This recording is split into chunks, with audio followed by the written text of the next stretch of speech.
Hello everyone. तो कैसे हैं आप लोग? तो देखिए हम लोग बेटे अब आ गए रिएक्शन मैकेनिज्म लेक्चर 3। ठीक है, 1 कंप्लीट कर लिया, 2 कंप्लीट कर लिया। 2 में हम लोगों ने जस्ट क्या बात की थी? Electrophiles, nucleophiles, means attacking reagent की बात की थी। इलेक्ट्रोफाइल्स, न्यूक्लियोफाइल्स, फ्री रेडिकल्स, है ना, कैसे पहचानोगे और उनके पावर के बारे में। इलेक्ट्रोफाइल में हम लोगों ने इलेक्ट्रोफिलिसिटी की बात की, और न्यूक्लियोफाइल में हम लोगों ने, है ना, न्यूक्लियोफिलिसिटी का थोड़ा सा आइडिया दिया। न्यूक्लियोफिलिसिटी का एक सेपरेट पार्ट में लाऊंगा, पूरा डिटेल्ड। और ठीक है, अच्छा, तो कैसे पहचानना है, क्या करना, वो सारी चीज़ें आपने सीख ली। ओके, आज हम लोग बात करेंगे सॉल्वेंट एंड इट्स टाइप और इसके क्या इफेक्ट होंगे, है ना, जो कि रिएक्शंस में हम लोग यूज़ करते हैं, और क्यों ज़रूरत हमें सॉल्वेंट की, क्या इसकी नीड है, और पूरे ऑर्गेनिक केमिस्ट्री में क्या इसका रोल है। हम लोग इसकी थोड़ी सी बात आज करेंगे इस बारे में। चलिए ठीक है, तो बहुत इंपॉर्टेंट लेक्चर है बेटा, ये ध्यान से समझना है, क्योंकि ये जो भी चीज़ें रिएक्शन मैकेनिज्म की लेक्चर वाइज मैं आपको जो देते जा रहा हूँ बेटा, ये बहुत फ्रिक्वेंटली पूरे रिएक्शन मैकेनिज्म में यूज़ होने वाली हैं। सो बहुत अच्छे से लगे रहो और ध्यान से देखते रहो, एंजॉय करते रहो केमिस्ट्री की, ठीक है, मेरे साथ। Okay, so most welcome to all of you my lovely and मेरे प्यारे विकेशन, आप सभी का बहुत बहुत स्वागत है। ठीक है, तो चलिए शुरू करते हैं बिना किसी रुकावट के। Let's roll. ये चीज़ मैं आपको बता चुका हूँ, डाल दिया है, जस्ट कि आप रिमाइंडर, है ना, कि आप देखते रहो भाई किस तरह से क्या क्या चीज़ें होती हैं।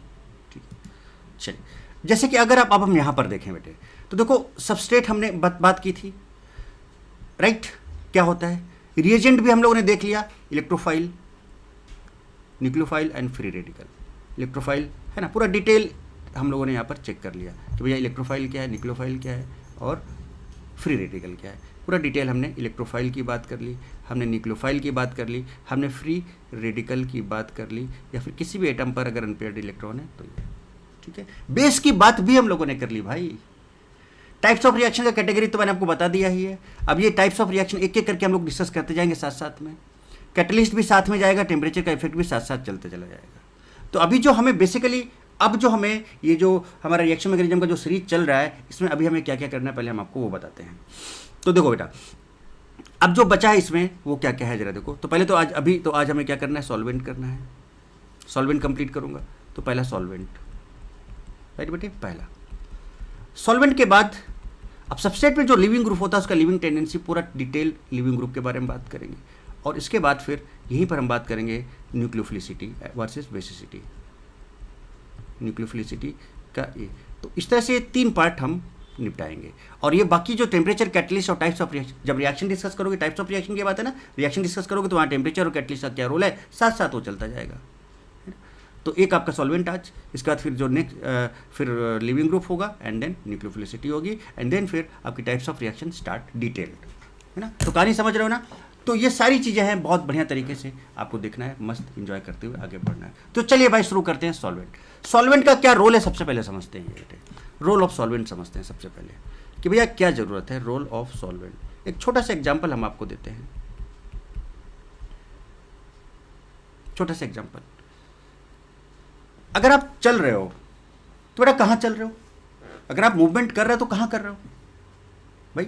आपको चलने के लिए रास्ता चाहिए ना, कोई जगह चाहिए ना जिस पर आप चलना शुरू करोगे। लाइक अगर रोड पे जा रहे हो तो रोड आपका प्लेटफॉर्म हो गया, घर पे घूम रहे हो तो घर की जो छत है या जो भी फ्लोर है वो आपका प्लेटफॉर्म हो गया। तो मूवमेंट के लिए बेटा कोई ना कोई प्लेटफॉर्म तो चाहिए ना। तो कोई भी काम करोगे तो बेटा उसके लिए कोई ना कोई प्लेटफॉर्म चाहिए। अगर आप कोई रिएक्शन करा रहे हो तो उसके लिए प्लेटफॉर्म आपको जो देता है वो क्या देता है बेटा, सॉल्वेंट देता है। क्या देता है? तो किसी भी रिएक्शन को कराने के लिए बेटा उसको एक प्लेटफॉर्म चाहिए जहां पर वो रिएक्शन स्मूथली होती रहे, चलती रहे। तो ये सॉल्वेंट उसको एक प्लेटफॉर्म प्रोवाइड करता है, रिएक्शन को प्लेटफॉर्म तो प्रोवाइड करता है, प्लस उस रिएक्शन में भी पार्टिसिपेट करके काफ़ी कुछ करता है ये। तो एक तो ये रास्ता देता है, कितना भला चीज़ है, कितना अच्छा काम करता है ये, कि एक तो आपको रास्ता देता है कि भाई चलो ये रास्ता है, चल लो भाई हमारे ऊपर, तुम कर लो हमारा यूज एज ए प्लेटफॉर्म। दूसरा सपोर्ट भी करता है, और गलत काम करोगे तो अपोज भी करता है। तो यानी कि क्या है कि इट प्रोवाइड्स, यानी पहली चीज तो बेटा क्या है कि ये it provides platform for a chemical reaction. It provides platform for a chemical reaction.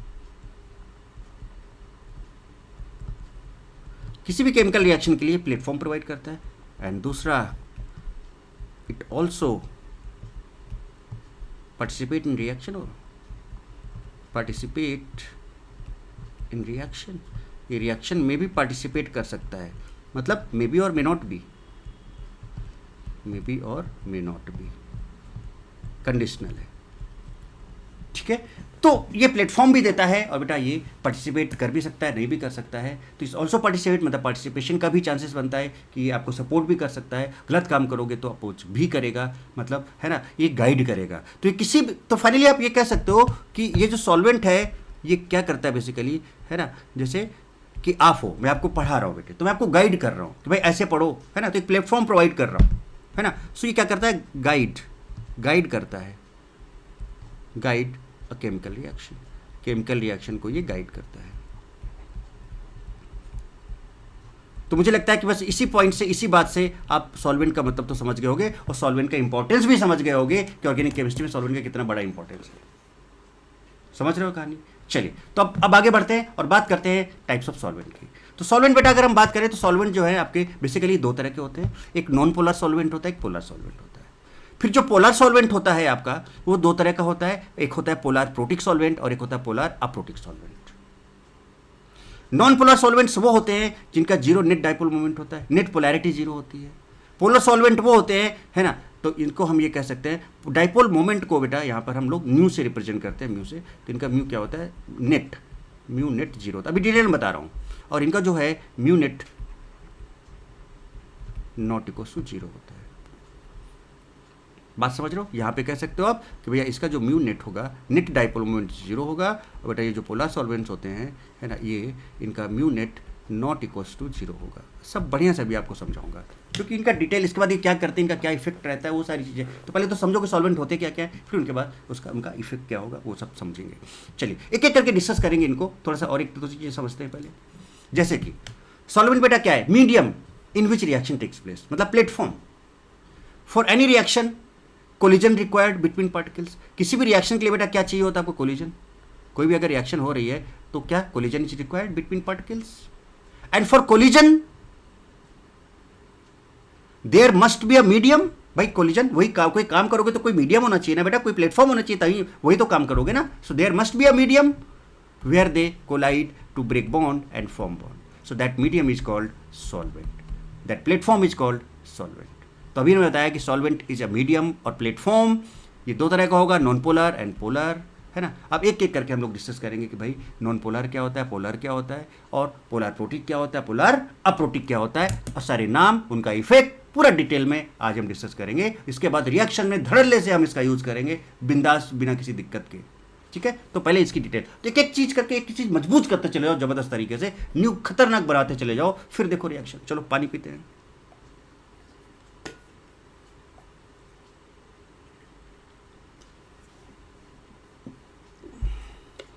Gut gut gut gut gut.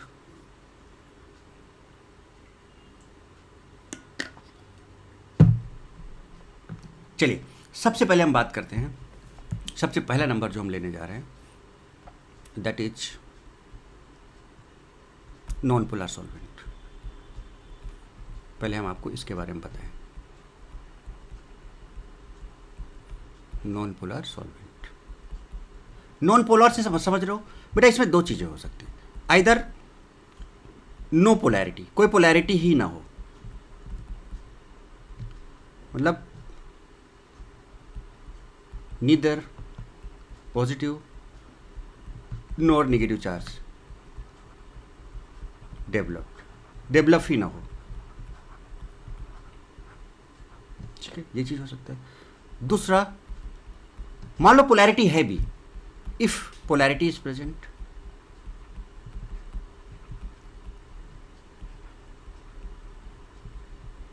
Then उसका जो नेट डाइपोल मोमेंट होगा वो जीरो हो,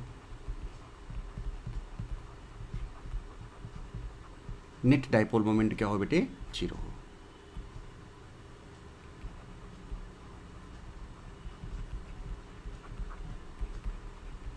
समझाता हूं अभी, mu net equal to zero. For example अगर हम बात करें बेंजीन की, पहला एग्जाम्पल आपके सामने। अच्छा बेटा, पोलैरिटी किसकी वजह से आता है? पोलैरिटी जो आता है बेसिकली, पहले इस बात को भी समझें आप, पोलैरिटी जो बेसिकली आता है बेटे, इसको हटाते हैं, पहले पोलैरिटी बताते हैं आपको। पोलैरिटी, अगर हम पोलैरिटी की बात करें, it is due to electronegativity difference. तो भैया अगर इलेक्ट्रोनेगेटिविटी डिफरेंस है तो पोलैरिटी आएगा, नहीं तो पोलैरिटी आएगा ही नहीं। सपोज मैंने कहा कि भाई ये ए बी है, अब अगर ये मोर इलेक्ट्रोनेगेटिव है, क्या इस स्टाइल में लिख रहा है, तो अगर ये मोर इलेक्ट्रोनेगेटिव है तो बेटा ये क्या करेगा, इलेक्ट्रॉन्स को खींचेगा, यहाँ पर पार्शियल नेगेटिव आएगा, यहाँ पर पार्शियल पॉजिटिव आएगा। तो बेटा बताओ यहाँ पर पोलैरिटी डेवलप हो गया कि नहीं हो गया? So polarity is developed, polarity is developed. और पोलैरिटी डेवलप हो गया, और बेटा बताओ यहाँ पर डाइपोल भी क्रिएट हो गया पॉजिटिव नेगेटिव, ये dipole is created, dipole is created. और डाइपोल मोमेंट आपको जीओसी में मैंने बहुत अच्छे से बताया हुआ है, तो कोई दिक्कत होगी नहीं, डाइपोल इज क्रिएटेड। ठीक है, चलिए नाउ, तो ये पोलैरिटी की बात होगी। अब जैसे कि मैं बात करूं यहां पर बेंजीन की, मैंने बेंजीन का बनाया स्ट्रक्चर, ये आपका बेंजीन। चलिए इसको खोल के स्ट्रक्चर बनाते हैं पूरा, carbon carbon carbon carbon carbon carbon, alternate double bond, ये लीजिए सबके पास एक एक हाइड्रोजन। अब अगर आप ध्यान से देखें बेटा इसमें, तो पहली बात तो पूरे रिंग में सेम एटम लगे हुए हैं, और अगर इनका हाइब्रिडेशन करो तो 1 2 3 sp2 sp2 sp2। और हमने कहा था जब कभी भी सेम एटम आ जाए तो हम लोग हमेशा हाइब्रिडाइजेशन चेक करते हैं, sp2। All are same, all carbon are sp2 hybridized, all carbon are sp2 hybridized. तो भैया एक चीज बताओ, सभी sp2 हाइब्रिडाइज्ड हैं, इसका मतलब ऑल आर सेम इलेक्ट्रोनेगेटिव, सभी का इलेक्ट्रोनेगेटिविटी कैसा है, सेम है। तो भैया इस कार्बन का जितने 6 के 6 कार्बन है सभी का इलेक्ट्रोनेगेटिविटी सेम है, यानी electronegativity difference, there is no electronegativity difference, there is no electronegativity difference. और भैया इलेक्ट्रोनेगेटिविटी डिफरेंस नहीं होगा तो क्या बेटा यहाँ पर कोई सा भी पार्शियल चार्ज डेवलप हो पाएगा, क्योंकि जितना पावरफुल मतलब जैसा ये है एग्जैक्टली वैसा ये है, तो ना ये खींच पाएगा ना ये दे पाएगा, तो बेटा यहाँ पर क्या डाइपोल क्रिएट हो पाएगा, नहीं हो पाएगा। सो पहला चीज़ देखो ये सामने, देयर इज नो पोलैरिटी, तो भैया कोई पोलैरिटी है ही नहीं, कोई पोलैरिटी है ही नहीं। सो अगर कोई पोलैरिटी नहीं है it means this solvent is non polar solvent. बेटा आई थिंक अब आपको ये नॉन पोलर सॉल्वेंट डिटेल में समझ में आया होगा। चलिए राइट, और भी एग्जांपल्स आप ले सकते हो, आप साइक्लोहेक्सेन का एग्जांपल ले लो, हम पहले आपको पूरा ही डिटेल में समझा लें। साइक्लोहेक्सेन ले लें आप जनाब, साइक्लोहेक्सेन आपका कुछ इस तरह का होगा, आपको पता नहीं बेटा ये साइक्लोहेक्सेन बेसिकली इस तरह से सिंप्लिसिटी के लिए बनाते हैं, साइक्लोहेक्सेन कभी ऐसा एग्जिस्ट ही नहीं करता है, ये चेयर, इसका most stable form chair form होता है। एनीवे ये हम आपको कन्फर्मेशन में पढ़ा चुके हैं। अगर आप इसके कार्बन को अलग अलग करके पूरा सही से एकदम डिटेल में लिखना चाहें तो कुछ ऐसे लिखेंगे आप। अब देखिए सबके पास 2 2 हाइड्रोजन है, C6H12 होगा ना, ये सबके पास 2 2 हाइड्रोजन है। अब शायद आप मेरे बोलने से पहले ही समझ गए होंगे कि मैं आपको क्या बताने जा रहा हूँ और क्या बोलने जा रहा हूँ। बोलो ना बेटे, 4 सिग्मा बॉन्ड हैं, तो क्या सभी के सभी कार्बन sp3 हाइब्रिडाइज्ड है? चलो मैंने बीच में लिख दिया एकदम, all carbons are sp3 hybridized, all carbons have same electronegativity, all carbon are sp3 hybridized, all carbons have same electronegativity, no electronegativity difference. अरे बोलो ना बेटे, तो भैया बताओ कोई इलेक्ट्रोनेगेटिविटी डिफरेंस नहीं तो सब एक ही जैसे हो गए ना बेटे, इसका मतलब क्या हुआ, there is no polarity, there is no polarity, यहाँ पर कोई भी पोलैरिटी नहीं होगा, और अगर कोई पोलैरिटी नहीं होगा so this will be non polar solvent. अभी और देखें जनाब, अभी कहानी यहाँ से ख़त्म नहीं हुई है ना।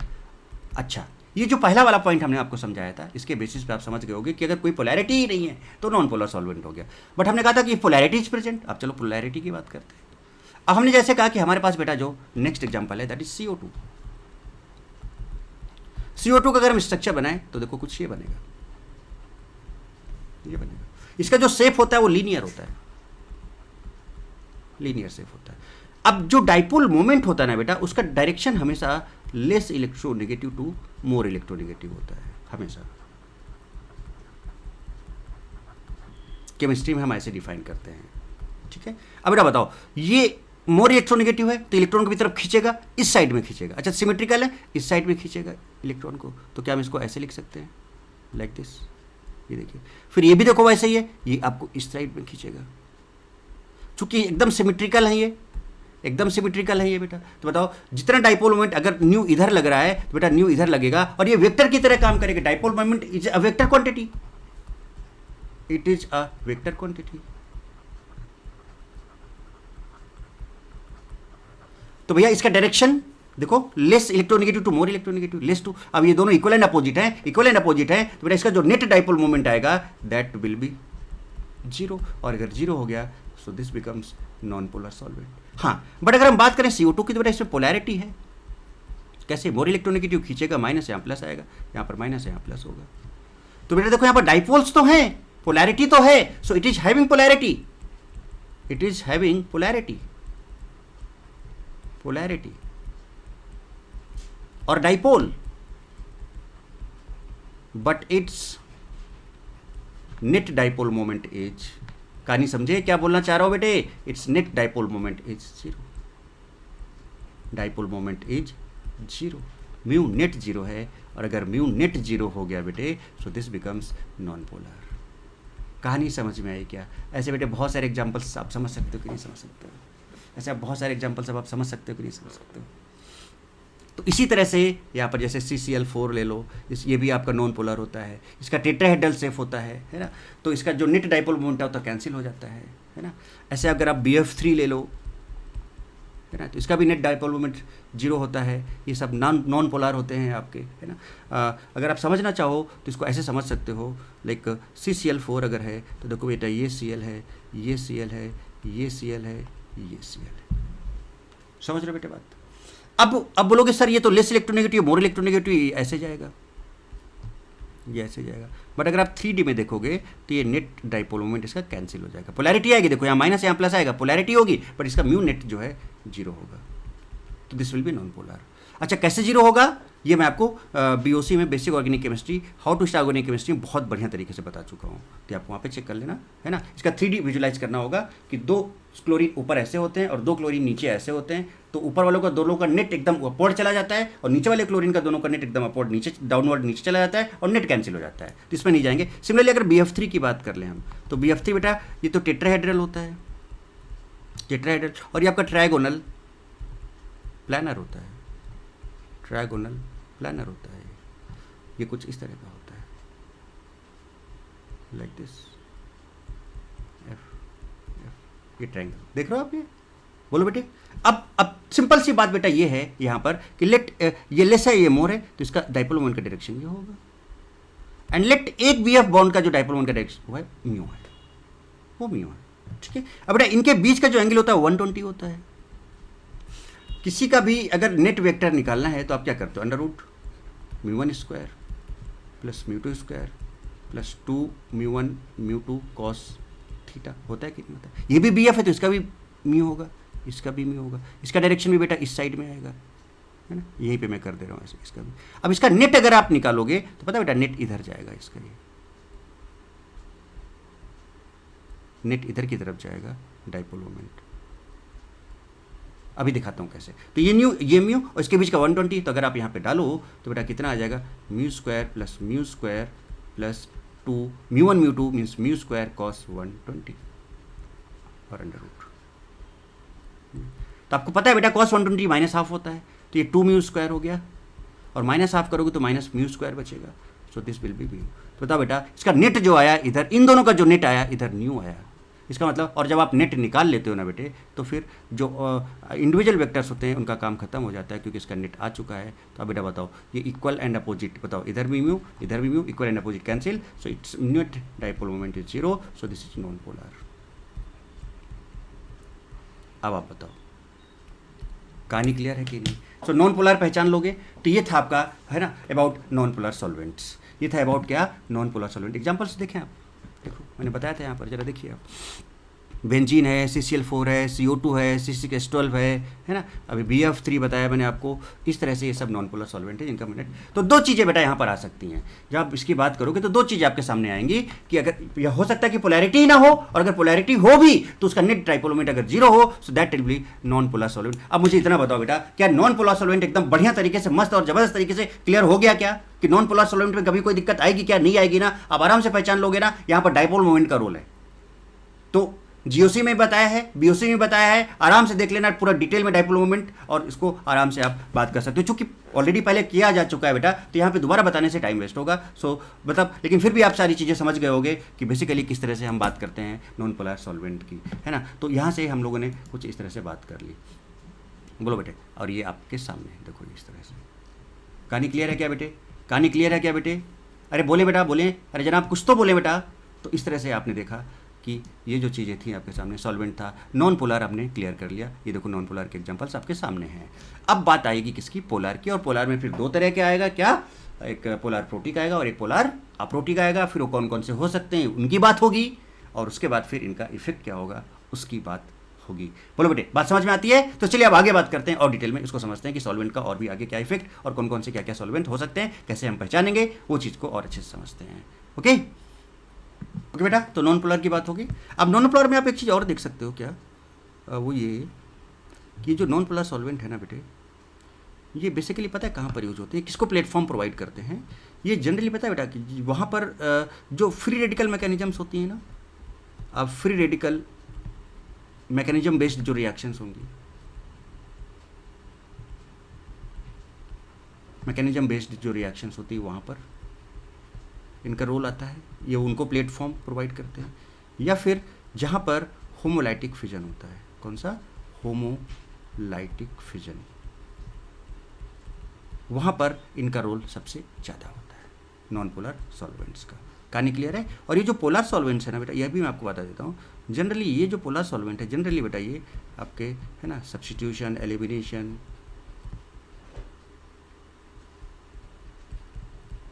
जो इलेक्ट्रोफिलिक सब्स्टिट्यूशन या न्यूक्लियोफिलिक सब्स्टिट्यूशन कुछ इस तरह से है ना, या एलिमिनेशन रिएक्शन एट्सेट्रा, वहाँ पर हम लोग इनका ज़्यादा यूज़ करते हैं पोलर का। तो ये भी पता होना चाहिए कहाँ पर क्या किसका यूज है, क्या रोल है बेटे।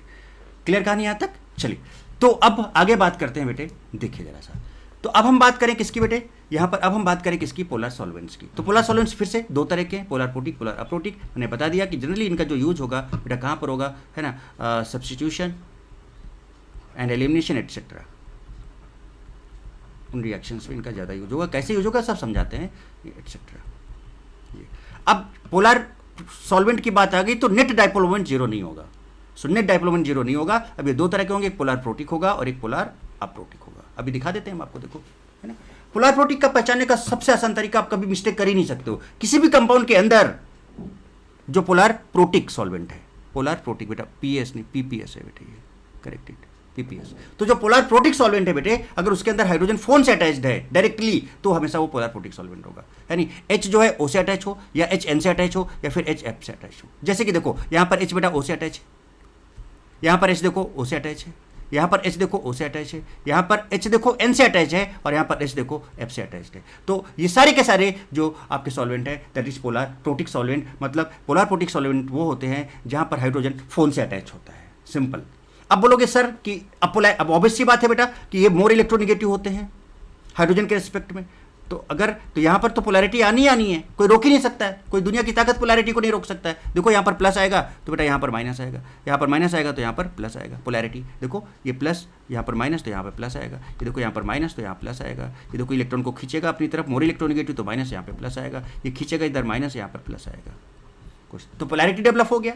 अब नेट डाइपोल मोमेंट की बात भी आप कर सकते हो। कैसे? जैसे HF की बात कर लो, आप किसकी बात कर लो? HF की बात कर लो। तो बेटा आपने HF की बात की अगर, तो भैया ये मोर इलेक्ट्रोनिगेटिव इधर खींचेगा। अब बेटा बताओ ये जो डाइपोल मोमेंट का डायरेक्शन होगा फ्रॉम लेस टू मोर होगा। ये लीजिए, अब कोई कैंसिल तो हो नहीं रहा, so net dipole moment not equals to zero. कोई से भी एग्जांपल उठा के आप देख लो। यहाँ पर पानी की बात करो, पानी का जो शेप होता है बेटा वो कुछ बेंट शेप होता है, इस तरह का शेप होता है। अब देखो लेस टू मोर इलेक्ट्रोनिगेटिव, ये इधर की तरफ इसका डाइपोल मोमेंट का डायरेक्शन होगा लेस टू मोर, इस तरह से। इसका इस तरफ ऐसे डायरेक्शन होगा, आप देख सकते हो ये। तो बेटा बताओ, दोनों वेक्टर एक साइड में जा रहे हैं, कैंसिल होंगे ही नहीं। सिमिलरली बेटा आप ऐसे देख सकते हो, तो यहाँ पोलैरिटी भी होगा। सो पोलर सॉल्वेंट्स में बेटा क्या होता है, पोलैरिटी तो होगा ही होगा, एंड नेट डाइपोल मोमेंट भी होगा, नेट डाइपोल मोमेंट भी होगा, मोमेंट भी होगा। मतलब कि म्यू नेट जीरो नहीं होगा जनाब। तो अब बताओ बेटा, क्या आप पोलर सॉल्वेंट पहचान लोगे? भैया पोलैरिटी होनी चाहिए, ये बेटा ओवरऑल बात कर रहा हूं मैं, ओवरऑल बात कर रहा हूं अभी। तो जैसे मैंने कैटेगराइज कर दिया वो बात अलग है, बट अभी मैंने यहाँ पर बोला कि पोलैरिटी होगी और नेट डाइपोल मोमेंट भी होगा, मतलब जीरो नहीं होगा। ऐसे सॉल्वेंट्स आपके पोलर सॉल्वेंट्स होंगे। अब पोलर सॉल्वेंट्स में से पोलर प्रोटिक कौन सा होगा, पीपीएस कौन सा होगा, जिसमें हाइड्रोजन फोन से अटैच होगा। तो ऐसे कंपाउंड्स यहाँ पर हाइड्रोजन फोन से अटैच है, और बट ये जो दो कंडीशंस हैं ये दोनों में फॉलो होंगी, यहाँ भी और यहाँ भी। तो मुझे लगता है कि आप पोलर प्रोटिक। अब इसका रोल क्या है, बहुत बढ़िया तरीके से मैं आपको इसका रोल समझाना चाहता हूँ। इसका रोल देखो क्या है बेटे, देखना जरा ध्यान से। इसका रोल बहुत बढ़िया तरीके से समझते हैं। जैसे कि मान लो बेटा, ये करते क्या है, अगर आप पोलर प्रोटिक की बात करें तो जरा देखिए, मान लो हमारे पास कोई केटायन है। चलो पहला लेते हैं केटायन का एग्जाम्पल, कलर चेंज करते हैं, ठीक है, और समझो बेटे बढ़िया तरीके से, रोल भी समझते जाओ साथ साथ में। और ऐसे करके सबसे पहला जो एग्जाम्पल हम लेते हैं वो लेते हैं केटायन का। मान लो हमारे पास कोई केटायन है, लेट हमारे पास। अच्छा बताओ बेटा, कहीं पे भी अगर कोई इंटरेक्शन होता है, if there is any interaction, तो हमेशा energy is released, energy is released, energy हमेशा रिलीज होता है। If there is any interaction then there will be always release in energy and stability increases, and stability increases, right. चलिए cation की बात करें, late हमारे पास कोई ए प्लस केटायन है, ठीक है, और सॉल्वेंट हमारे पास पीपीएस, जो सॉल्वेंट है पीपीएस, लेट पानी ले लेते हैं, पानी HOH H2, H2O को हम ऐसे बना सकते हैं। और आपको पता है कि इसका इसमें पोलैरिटी होगी और इसमें नेट डाइपोल मोमेंट भी होगा। अब बेटा बताओ क्या करेगा, पानी तो एज ए सॉल्वेंट है बेटा, सॉल्वेंट के पार्टिकल्स तो सोल्यूशन के अंदर, सिस्टम के अंदर बहुत ज़्यादा होते हैं, मच मोर पार्टिकल्स होंगे इसके, मच मोर पार्टिकल्स होंगे बेटे इसके सिस्टम के अंदर। और ये कैटायन पड़ा है उसी सिस्टम, मतलब आपके पास क्या है, कुछ ऐसा कि यहाँ पर A प्लस है और सॉल्वेंट इसमें पानी पड़ा हुआ है कुछ। अब ये क्या करेगा देखो, तो जो A प्लस है क्या बेटा, इसको चारों तरफ से पानी घेर लेगा। कैसे घेर लेगा, यहाँ पर इंटरेक्शन होने लगेगा, और जरा देखो किस तरह का इंटरेक्शन शुरू हो जाएगा यहाँ पर, जरा देखिए, जरा देखिए, यहाँ पर निगेटिव था, यहाँ पर निगेटिव था, यहाँ पर निगेटिव था, यहाँ पर निगेटिव था, और ये सारे के सारे हाइड्रोजन लगे। यहाँ पर पॉजिटिव होगा, मैं शो नहीं कर रहा हूँ, है ना, आप शो कर सकते हो कुछ इस तरह से। अब बेटा बताओ, क्या इनके बीच में इंटरेक्शन शुरू हो जाएगा? इंटरेक्शन कैसे, प्लस माइनस के बीच में, देखो ये तो ये डाइपोल है और ये आयन, तो आयन डाइपोल इंटरेक्शन, देखो ये आयन है और ये डाइपोल, तो आयन डाइपोल इंटरेक्शन यहाँ पे शुरू हो गया। And when there is a interaction, तो बेटा बताओ, क्या हम यहाँ पर ये चूंकि सॉल्वेंट यूज हो रहा है, तो बेटा हम क्या इसको सॉल्वेशन बोल सकते हैं? This process is called solvation. And किसका सॉल्वेशन हो रहा है? सॉल्वेशन ऑफ कैटायन हो रहा है। अगर आप पानी यूज करोगे तो आप बोलोगे हाइड्रेशन ऑफ कैटायन हो रहा है,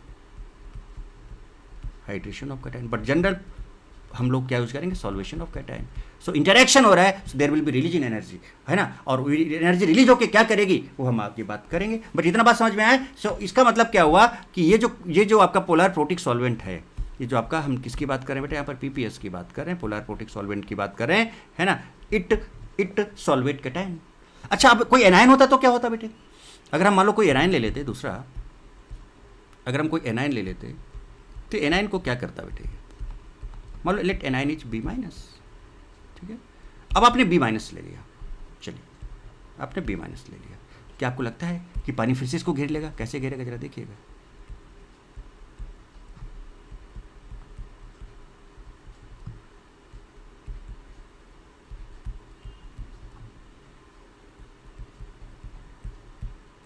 देखिए, ये देखो प्लस, इस पर प्लस, इस पर प्लस, इस पर प्लस, बेटा बताओ इनके बीच में क्या कहानी शुरू हो जाएगी? क्या कहानी? देखो ये प्लस माइनस, यहाँ पर भी देखो ये आयन और ये dipole, so ion dipole interaction, and if there is ion dipole interaction there will be release of energy, और बहुत सारी चीज़ें होंगी। तो यहाँ पर बेटा क्या हो गया? क्या सॉल्वेशन ऑफ एनायन भी हो गया? क्या सॉल्वेशन ऑफ एनायन भी हो गया? पानी ने घेर लिया इसको, क्योंकि पानी के बहुत सारे पार्टिकल्स थे, सॉल्वेंट था, भर भर के पार्टिकल्स होंगे, तो ये एनायन को घेर लेगा चारों तरफ से, तो this is solvation of anion. पानी की बात करो तो फिर से कह सकते हो आप यहां पर हाइड्रेशन ऑफ एनायन। पानी की जगह कोई और होता तो आप सिंपल सॉल्वेशन यूज करते, तो hydration of anion, hydration of anion takes place. यानी अगर हम फाइनल बात करें यहाँ पर, फाइनल बात ये करें अगर कि जो पोलार प्रोटिक सॉल्वेंट होगा बेटा आपका, जो पोलार प्रोटिक सॉल्वेंट होगा, है ना, polar protic solvent it solvate both cation and anion. ये केटायन को भी सॉल्वेट कर सकता है और ये एनायन को भी सॉल्वेट कर सकता है, दोनों को सॉल्वेट करेगा। तो देखो एक तो इसने प्लेटफॉर्म देगा और दूसरा बेटा देखो सॉल्वेशन का काम भी किया। हमने कहा था ना कि प्लेटफॉर्म भी देगा और गाइड भी करेगा, हेल्प भी करेगा, सपोर्ट भी करेगा। अब ये सॉल्वेट करके क्या कर रहा है, एनर्जी रिलीज करा रहा है। अब हो सकता है रिलीज एनर्जी कहीं पर जाकर किसी बॉन्ड को तोड़ने में हेल्प करे या किसी और फॉर्म में हेल्प करे। समझना लॉजिक कि आगे कैसे काम आने वाला है इस चीज का। तो इसने प्लेटफॉर्म तो दिया, मतलब रहने की जगह भी दी और खाने के लिए खाना भी दे दिया। तो इसने सॉल्वेट भी किया और एनर्जी भी निकाली उससे, और वो जो एनर्जी निकली वो है ना, वो आगे काम आ सकती है हमारे, वो आगे हमारे काम आ सकती है। चलिए पानी पीते हैं।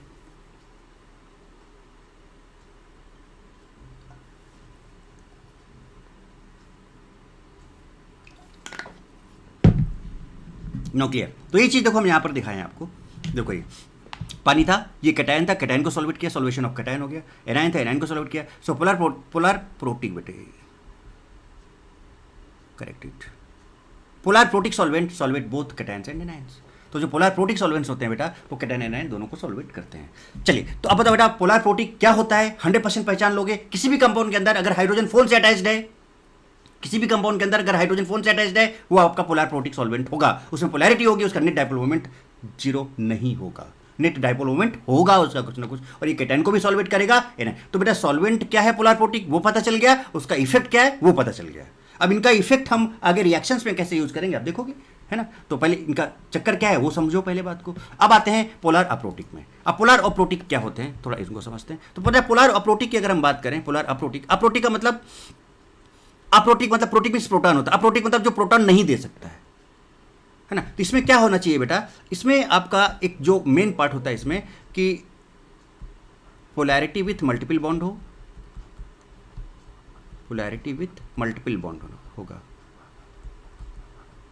मल्टीपल बॉन्ड हो पहला कंडीशन इसका, और दूसरा है ना पोलैरिटी। अब पोलैरिटी कब हो सकती है, जब डिफरेंस इन इलेक्ट्रोनेगेटिविटी होगा, डिफरेंस इन इलेक्ट्रोनेगेटिविटी होगा। और दूसरा दोनों कंडीशन एक साथ लगेंगी, हाइड्रोजन फोन से अटैच नहीं होना चाहिए इसमें, क्योंकि अगर हाइड्रोजन फोन से अटैच हो गया तो बेटा वो पोलार प्रोटिक बन जाएगा। सिंपल तरीका हो गया पहचानने का आपके सामने। ये लीजिए जनाब, ये लीजिए जनाब, पूरा एकदम लो खत्म कहानी, गर्दा हो गया काम। ये अब ऐसे पहचानोगे आप, ये लीजिए अब ऐसे पहचानने वाले। पोलैरिटी विथ मल्टीपल बॉन्ड होना चाहिए, और दूसरा बेटा क्या, डिफरेंस इन इलेक्ट्रोनेगेटिविटी, तभी तो पोलैरिटी होगी। और हाँ म्यूनेट यहां पर भी 0 नहीं होगा, नेट डायपोल मोमेंट होगा। आप चेक कर सकते हो, डायपोल मोमेंट कैंसिल नहीं होगा, बिल्कुल भी नहीं होगा। कोई से भी एग्जांपल आप लेके उठा के देख लेना, अभी आपको एक दो एग्जांपल दिखा भी देंगे। अब जैसे कि जरा देखो पहला एग्जांपल जो हमने दिखाया आपको, फर्स्ट एग्जांपल पे जरा नजर डालें आप। तो अगर हम फर्स्ट एग्जांपल की बात करें यहाँ पर बेटे, थोड़ा कलर वो आप चेंज करें। अगर यहाँ पर हम फर्स्ट एग्जांपल की बात करें बेटे, तो देखो ये एसीटोन है आपका। तो क्या बेटा इसके पास पोलैरिटी विथ मल्टीपल बॉन्ड है, यस है। देखो कार्बन और ऑक्सीजन में दिस इज मोर इलेक्ट्रोनेगेटिव, तो देखो यहाँ पर पार्शियल प्लस, यहाँ पर पार्शियल में। सो पोलैरिटी विथ मल्टीपल बॉन्ड है। क्या यहाँ पर हाइड्रोजन कहीं पर फोन से अटैच है, नहीं है, हाइड्रोजन कार्बन से अटैच है, दिस इज एसीटोन। तो दिस इज पोलार अप्रोटिक। अब बोलोगे सर डायपोल मोमेंट का क्या करें, तो करो ना, इस पे हाइब्रेशन निकालोगे तो sp2 आएगा कार्बन पे, तो इसका स्ट्रक्चर बनाओगे। देखो अब आप क्या करना, खुद चेक करना, ठीक है। इस तरह से ये CH3 आएगा और ये CH3 आएगा। अब इसमें कार्बन और ऑक्सीजन में नेट डायपोल मोमेंट डायरेक्शन इधर होगा, लेस टू मोर इलेक्ट्रोनेगेटिव। और बेटा ये जो अल्काइल ग्रुप से प्लस आई ग्रुप होते हैं, इलेक्ट्रॉन डोनेटिंग ग्रुप होते हैं, तो इलेक्ट्रॉन को ऐसा, तो इसका डायरेक्शन कुछ इधर जाएगा इस तरह से, इसका कुछ डायरेक्शन। तो बेटा बताओ ये सब ऐड हो रहे हैं, इनका म्यू नेट 0 नहीं होगा। आप सभी में ये कॉन्सेप्ट लगा के चेक कर सकते हो, उनका शेप देख लो और ऐसे चेक कर लो। तो पहला एग्जांपल हमारे ख्याल से आपको क्लियर हो गया, सिंपल। दूसरा बेटा जो होता है वो उसको हम बोलते हैं DMSO, है ना। तो बस कार्बन की जगह पे बस सल्फर लगा दो। अब इसको अभी यहीं पर साथ साथ तैयार भी करते जाओ, कार्बन की जगह सल्फर लगा दो। तो मेरा बेटा ये एसीटोन था, अब ये देखो 2 मिथाइल हैं, तो डाई मिथाइल सल्फर लगाया और ऑक्सीजन है, तो di methyl sulphoxide, so di methyl sulphoxide, this is DMSO। Short form क्या होगा इसका, DMSO, डाई मिथाइल सल्फोक्साइड। अच्छा अब आगे बात करते हैं बेटा। एक चीज बताओ बेटा, फॉर्मल्डिहाइड क्या ये होता है, क्या ये फॉर्मल्डिहाइड होता है? Yes, this is formaldehyde. Formaldehyde सब समझाता हूँ आपको। फॉर्मल्डिहाइड का ये जो ग्रुप है ये, अब इसके आगे तो यहाँ पर क्या लगा हुआ है? N और 2 बॉन्ड लगे हुए हैं। और CO के साथ जब कभी भी N लगा होता है तो उसको हम अमाइड बोलते हैं। आप जरा ध्यान से देखना, देखो ये नाम याद करने का सिंपल सा तरीका। ऐसे हम एसिटाल्डिहाइड की बात करें अगर, तो एसिटाल्डिहाइड आपका CH3 C double bond OH होता है, दिस इज एसिटाल्डिहाइड। अल्डिहाइड। और देखो जरा सा, इसको अगर हम ऐसे कर दें और N के साथ कुछ इस तरह से कर दें तो ये अमाइड ग्रुप भी है, इसमें एसिटाल्डिहाइड ग्रुप भी है और अमाइड ग्रुप भी है। जरा देखिएगा, जरा ध्यान से गौर फरमाइएगा जनाब, ठीक है? अब ध्यान दो, अब बेटा बताओ तो ये क्या ये फॉर्मल्डिहाइड ग्रुप है और क्या ये बेटा ये अमाइड ग्रुप भी है? इसमें देखो फॉर्मल्डिहाइड ग्रुप भी है इसके अंदर, ये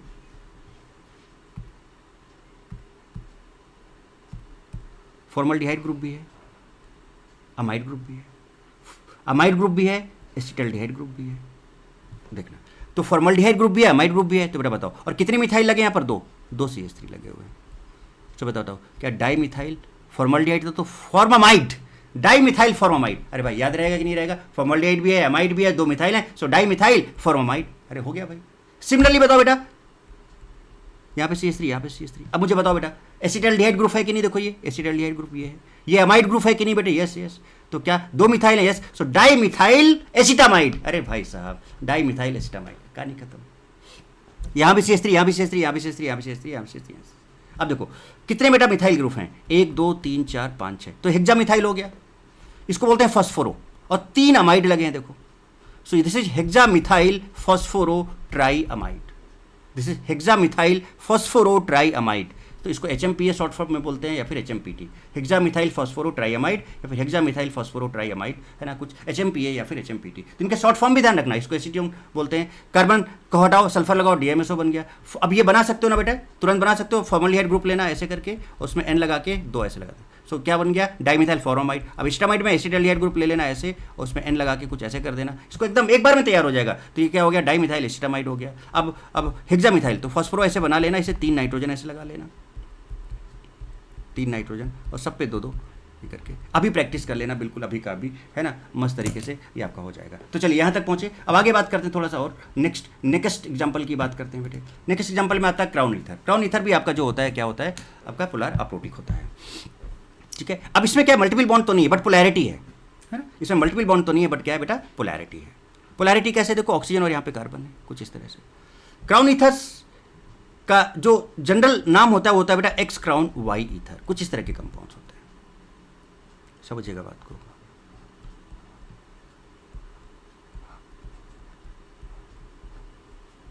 इस तरह के कंपाउंड्स क्राउन ईथर, लाइक अब ऐसे ले लिया, सब समझा रहे हैं आपको। This type of compounds is called crown ether, like this, ठीक है, इस तरह से।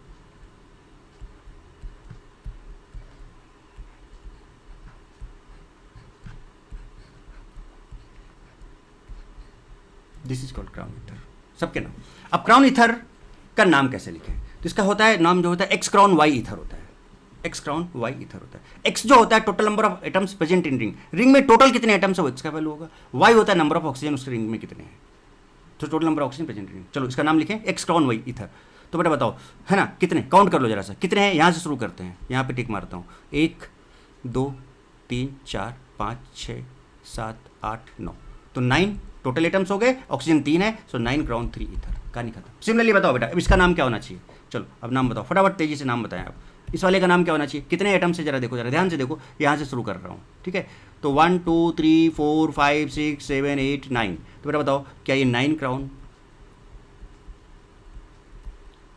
3 ईथर होगा? यस बिल्कुल होगा। सिमिलरली बेटा बताओ इसको अगर आप यहाँ से काउंट करने जाओ तो बेटा बताओ, है ना, 12 हो जाएंगे क्या? 1 2 3 4 5 6 7 8 9 10 11 12, yes, so this is 12 crown. और बेटा कितने ऑक्सीजन है इसके पास? 4 हैं, तो 4 ईथर। बताओ इसका कितना है? 5, है ना। इसको अगर आप काउंट करो तो 15 आएंगे आई थिंक। चला देखो 1 2 3 टोटल एटम्स काउंट करने रिंग में कितने? 1 2 इंक्लूडिंग ऑक्सीजन, 1 2 3 4 5 6 7 8 9 10 11 12 13 14 15, तो this will B 15 crown and 5 ether. तो ये भी आपके जो होते हैं कौन से होते हैं? पोलर अप्रोटिक सॉल्वेंट होते हैं। तो यहाँ पर क्राउन ईथर में मल्टीपल बॉन्ड का कॉन्सेप्ट ना होके कुछ इस तरह का होता है ना, तो जनरल बात थी, but crown ether is something different, है ना। This is also polar aprotic solvent, crown ether, ठीक है।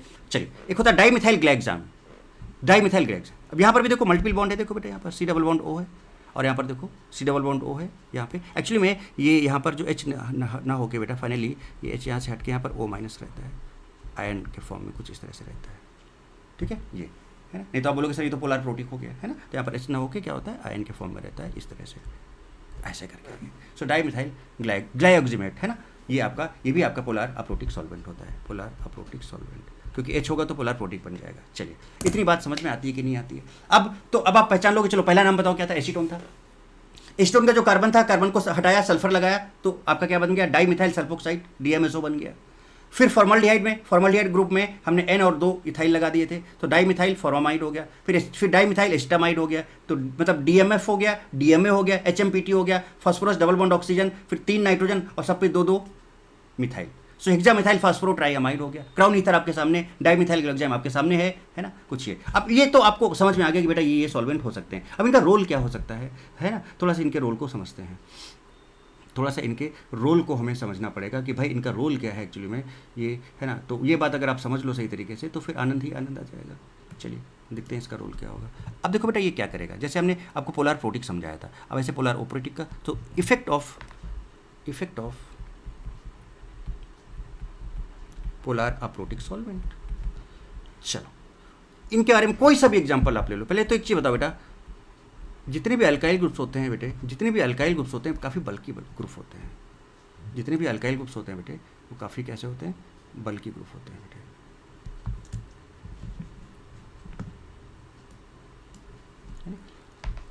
जितने भी अल्काइल ग्रुप्स होते हैं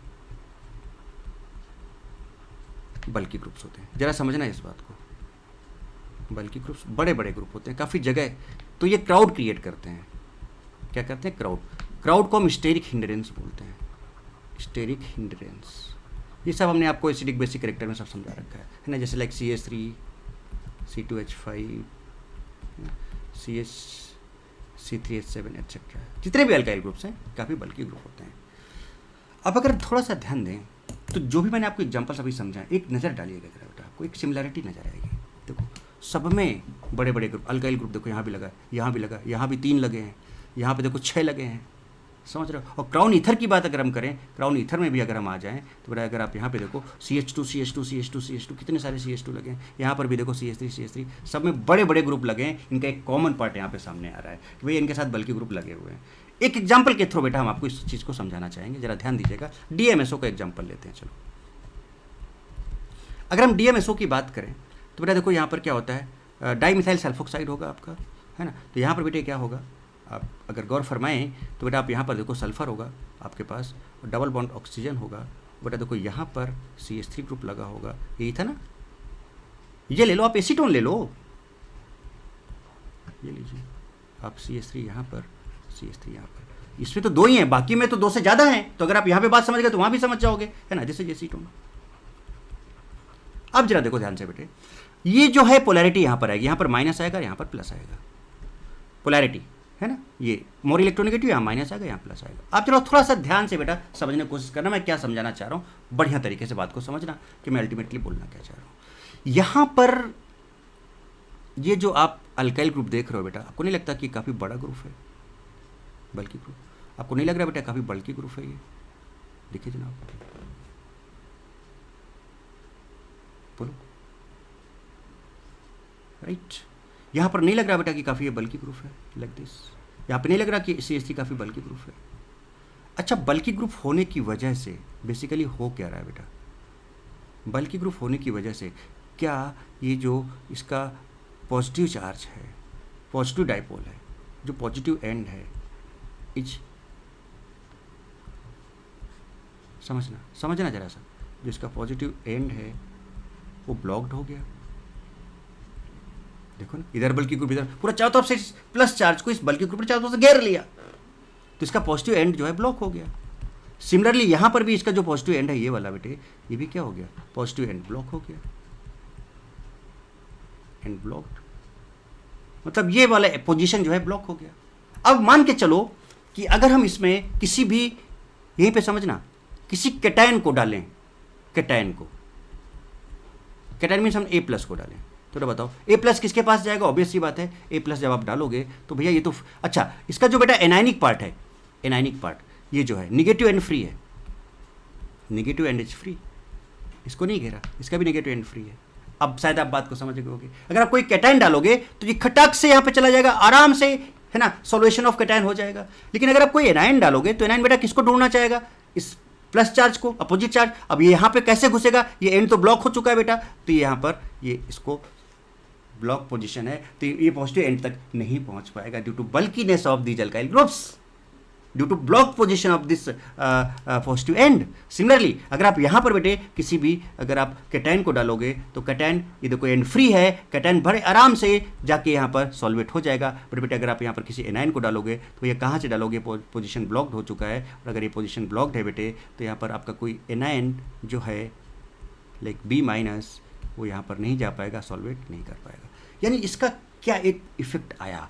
इफेक्ट ये आया कि जो पोलर प्रोटिक सॉल्वेंट था उसमें देखो हाइड्रोजन हाइड्रोजन लगे थे, छोटे छोटे ग्रुप थे, तो ना इसका कैटायन मतलब पॉजिटिव एन ब्लॉक हुआ था, ना ही नेगेटिव एन ब्लॉक हुआ था। बट यहाँ पर एक एन ब्लॉक हो जा रहा है, और सब में सिमिलरिटी, जितने भी मैंने आपको पोलर अप्रोटिक सॉल्वेंट्स बताए सब में बड़े बड़े ग्रुप लगे हैं। आप देखो इसमें से 2 CH3, किसी में 3 है, किसी में 6 है। क्राउन में देखो कितने सारे CH2 ग्रुप लगे हुए। तो भैया ये क्या करेंगे कि इनका जो पॉजिटिव एंड होगा वो ब्लॉक हो जाएगा, आपका negative and will be free. तो इसका मतलब क्या हुआ बेटा कि यहाँ से रिजल्ट ये आया कि पहला रिजल्ट क्या आया कि जो पोलर अप्रोटिक सॉल्वेंट होंगे ना बेटे, पहला इफेक्ट पोलर अप्रोटिक सॉल्वेंट है ना, पोलर अप्रोटिक सॉल्वेंट की बात अगर हम करें तो पहला इफेक्ट क्या आ गया? Polar aprotic solvent, polar aprotic solvent solvate only, किसको सॉल्वेट करेगा? इसका एनायन नेगेटिव एंड फ्री है, कैटायन को, केवल कैटायन को सॉल्वेट करेगा, only cation. Polar aprotic solvent does not solvate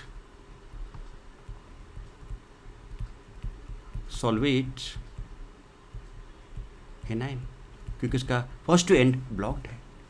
so it solvates only cation.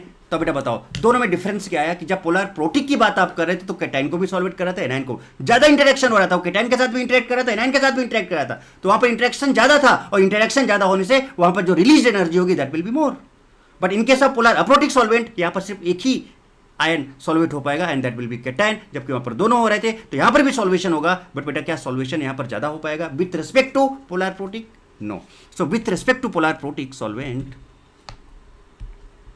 with respect to polar protic solvent, solution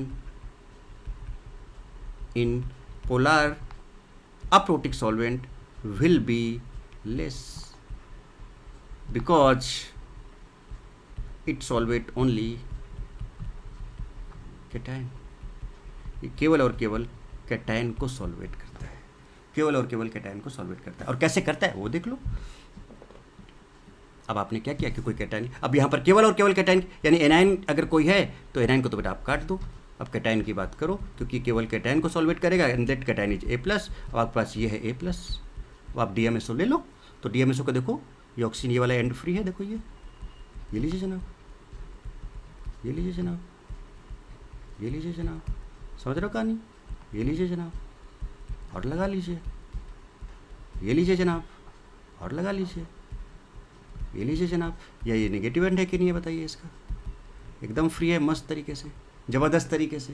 तो बोलो बेटे क्या होने वाला है? क्या ये यहाँ पर भी कैटायन और ये डाइपोल जो है तो आयन डाइपोल इंटरेक्शन यहाँ भी हो जाएगा, है ना। So this is called solvation of cation, this is called solvation of cation, है ना, this is solvation of cation. बताओ बेटा, तो it solvates only cation, it does not solvate anion. तो एनायन को कभी भी सॉल्वेट नहीं करेगा। आई होप बेटा कि मैंने आपको ये बात समझा ली बहुत तगड़े तरीके से। अब बेटा बताओ क्या सॉल्वेंट का रोल खत्म? क्या सॉल्वेंट का कैटेगरी खत्म कि सॉल्वेंट क्या हो सकते हैं, उनका क्या रोल हो सकता है, क्या यूज है ऑर्गेनिक केमिस्ट्री में, और क्या उनका फंक्शन है, किस तरह से ये अफेक्ट करता है। तो ये प्लेटफॉर्म तो देता ही देता है, और प्लस ये गाइड भी करता है, मतलब एनर्जी भी दे देता है, मतलब रहने को घर भी देता है और खाने को खाना भी दे देता है ये, है ना। और अगर आपने बदमाशी की ना तो घर से किक मार के निकाल भी देता है, जैसे इसने किसको किक मारा? एनायन को किक मार के बाहर किया। राइट। तो इस तरह से आप ये सारी चीज़ें समझ सकते हो बेटा, बहुत बढ़िया और मस्त और ज़बरदस्त तरीके से। तो देखो वही चीज़ यहाँ पर हमने देखा, डीएमएसओ है, देखो बेटा इसने कैटायन को क्या कर दिया, सॉल्वेट कर दिया। सो position of cation is blocked. तो यहाँ पर जो पोजीशन ऑफ कैटायन है मतलब पॉजिटिव एंड है, ये कैटायन कहने का मतलब इसका यहाँ पर ये ब्लॉक्ड है, स्टेरिकली क्राउड है, बहुत ज़्यादा स्टेरिकली क्राउड मतलब वही भीड़, बल्कीनेस है ना। So polar aprotic solvate cations only not anions. Anions को सॉल्वेट नहीं करता है, केवल कैटायंस को सॉल्वेट करता है। ये लीजिए जनाब, ये आपके सामने पूरा सॉल्वेंट का चिट्ठा खोल दिया मैंने, और ये थोड़ा देखो समराइज किया है मैंने, है ना। ये देखो ये समराइज किया, ये आप यहाँ से चेक कर सकते हो कैसे कैसे क्या क्या है ना। और ये आगे वो सब मैंने जो बताया आपको। और ये देखो पोलर अप्रोटिक सॉल्वेंट कैसे कैसे सॉल्वेट कर रहे थे, A+ को, B- को, है ना, या फिर न्यूक्लियोफाइल को, क्योंकि न्यूक्लियोफाइल पर भी माइनस चार्ज होता है। तो अब देखो ये चीज़ मैं आपको बोलना नहीं चाहता था, बट न्यूक्लियोफाइल पर भी माइनस, क्योंकि आगे ये चीज़ न्यूक्लियोफिलिसिटी में बहुत ज़्यादा या रिएक्शन से बहुत ज़्यादा यूज़ होगा, बट फिर भी जरा आप देख लो तो यहाँ पर देखो ये न्यूक्लियोफाइल को भी सॉल्वेट करता है। तो यार nucleophile is solvated by PPS, bounded by PPS if electron is bond with positive end of PPS. देखो इसके इलेक्ट्रॉन्स पॉजिटिव एंड से क्या हो गए, ब्लॉक्ड हो गए। तो बेटा बताओ, अगर इसको इसने पॉजिटिव एंड से इसको ब्लॉक कर दिया, इसके इलेक्ट्रॉन्स को इंटरेक्शन कर लिया, तो क्या इसके इलेक्ट्रॉन फ्री हो पाएंगे? नहीं फ्री हो पाएंगे। तो ये आसानी से अब जाके अटैक नहीं कर पाएगा। मतलब ये चीज़ अभी रुको, ये हम न्यूक्लियोफिलिसिटी में आपको समझाएंगे, है ना। So electron is bond with positive end of PPS, so not free lone pair to donate, so nucleophilicity decreases, मतलब इसका अटैक करने का पावर कम हो जाएगा। So PPS decrease the nucleophilicity of nucleophile. खैर एनीवे, न्यूक्लियोफिलिसिटी हम और डिटेल में बहुत बढ़िया तरीके से डिस्कस करेंगे बेटे। कहानी क्लियर है? आप जरा देख लो यहाँ पर। अब अगर हम बात करें यहाँ पर पोलर अप्रोटिक सॉल्वेंट की, तो डीएमएसओ ले लो या डीएमएफ ले लो। देखो ये केवल और केवल बेटा किसको, कैटायन को सॉल्वेट करेंगे, ये एनायन को सॉल्वेट नहीं कर पाएंगे, है ना। क्यों नहीं कर पाएंगे? क्योंकि इसका फ्री एंड नेगेटिव है, नेगेटिव एक दूसरे को रिपल करेगा, और ये इसका जो पॉजिटिव एंड है वो तो ब्लॉक होगा बेटे। बात समझ रहे हो? तो इस तरह से कुछ कहानी यहाँ पर इस तरह की आएगी। कहानी क्लियर है बेटे? कहानी solvation of cation only. So here nucleophile is not solvated. यहाँ पर जो न्यूक्लियोफाइल होगा, अगर अभी को हम न्यूक्लियोफाइल बोलें, वो सॉल्वेट नहीं होगा, इसके लोन पेयर फ्री होंगे, और अगर ये फ्री होंगे तो आसानी से जाकर अटैक कर सकता है। मतलब समझ रहे हो? तो यार nucleophile is not solvated, it's electron pair are free to donate, means nucleophilicity is more, so does not solvate anion, it solvate only cation. बताओ बेटा, आप कहानी समझो, है ना। तो अब शायद थीम समझ गए होगे कि ये चीज़ें क्या चल रही हैं और आगे क्या होने वाला है, आगे क्या होने वाला है, किस तरह से आप इसको रिएक्शन में यूटिलाइज करने वाले हो। अरे भाई साहब, इसके इलेक्ट्रॉन तो कैप्चर हो गए, ये तो घेर लिया गया, अब घेर लिया गया, पकड़ लिया गया, अब उसको जाना था वहाँ पे, यही रोक लिया, अब क्या करेगा? तो भैया पूरा रोल एडिशन, सब्स्टिट्यूशन, एलिमिनेशन में खतरनाक तरीके से सॉल्वेंट का यूज होने वाला है। तो बेटा आपने एंजॉय किया होगा। तो ये था सॉल्वेंट की कहानी जो थी मुझे आपको सुनानी। तो एक कहानी थी, है ना, जो मैंने आपको सुना दी सॉल्वेंट की, यलगार हो। ओके, चलिए भाई, तो अब आप क्या करें? लाइक करें, कमेंट करें, शेयर करें, सब्सक्राइब करें, है ना, करें, करवाएं, ठीक है। And thank you very much बेटा, God bless you all, love you all. खूब पढ़ो, खूब लिखो, खूब आगे बढ़ो बेटा, और खूब मेहनत करो। पूरा डिटेल चीज़ें आपके सामने मैं रखता जा रहा हूँ स्टेप बाय स्टेप, और आप इंजॉय करते जाओ बस, है ना। मैं मेहनत करता जा रहा हूँ, बस आप इंजॉय करते जाओ, चीज़ों को पढ़ते जाओ, रिवाइज करते जाओ, शॉर्ट नोट्स बनाते जाओ, और बस मस्त मस्त ज़बरदस्त तरीके से जो डीपीपी दे रहा हूँ उन सबको सॉल्व करते जाओ, सॉल्यूशंस देखते जाओ, और खूब इंजॉय करो बेटा मस्त तरीके से, ठीक है। चलिए, ओके, थैंक यू बेटा, love you all, why not D.